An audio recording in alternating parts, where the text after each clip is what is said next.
ఎంత అండి ఈ కాయ? ఐ మీన్ కాయ 50 రూపాయలమ్మా, కేజీ 70 రూపాయలు. కేజీ 70 రూపాయలా? పండినాయి అవి? బాగా పండేయి చూడు ఒకసారి ఎలా మెత్తగా ఉన్నాయో ముగ్గాయి. లేదు ఇవి అంత మెత్తబడ్డాయి కదా ఇగో. మెత్తబడ్డాయి, పండితేనే కదా మెత్తగుంటాయి, కోస్తే తింటే తీయగుంటాయి. తీయగుంటాయా? ఇది ఇచ్చేయమ్మా, కాకపోతే రేటు చెప్పు. రేటు 50 రూపాయలమ్మా. 50యా? 20 రూపాయలకి ఏంటండి? 20 రూపాయలకి ఎలా వస్తాయి బాబు? అలా ఎలా మాట్లాడతారు మీరు? ఇప్పుడు అది కాదండి, ఈ కాయ చిన్నగానే ఉంది కదా. చిన్నగా ఉన్న ఎండాకాలమే కదా తింటారు ఇవి. అవును, మరి అందుకే తీసుకుంటున్నాను. అందుకే ఇవి తింటే బాగుంటది కాబట్టి మేము కష్టపడి పండించుకున్నాము. ఇప్పుడు మేము రోడ్డు మీద పళ్ళు పెట్టి అమ్ముతున్నాం, రైతులం కాబట్టి మా దగ్గర బేరాలు ఆడతారు. అదే ఇప్పుడు సినిమా హాల్కి వెళ్తావు, టికెట్ 200 పెడతాడు, కొండ మానేస్తావా? అది మానేను.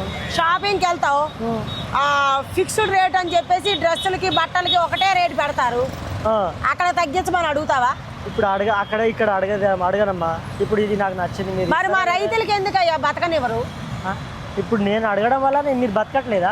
మరి నేను 50 రూపాయలు చెప్పాను, ఒక 5 రూపాయలు 10 రూపాయలు తగ్గించాలి కానీ 50 రూపాయలు పండు తీసుకెళ్ళి 20 రూపాయలకి ఇమ్మంటే 30 రూపాయలు నువ్వు తగ్గించేస్తే మేము ఏం తినాలయ్యా? కనీసం గెంజి పువ్వు అన్న తినాలొద్దా మేము? సరే, ఇప్పుడు ఎంతకి ఇస్తారు? ఫైనల్ రేట్ చెప్పండి. ఓ 35 రూపాయలు 40 రూపాయలు ఇచ్చి తీసుకో బాబు, ఇంకా మీ ఇష్టం బాబు.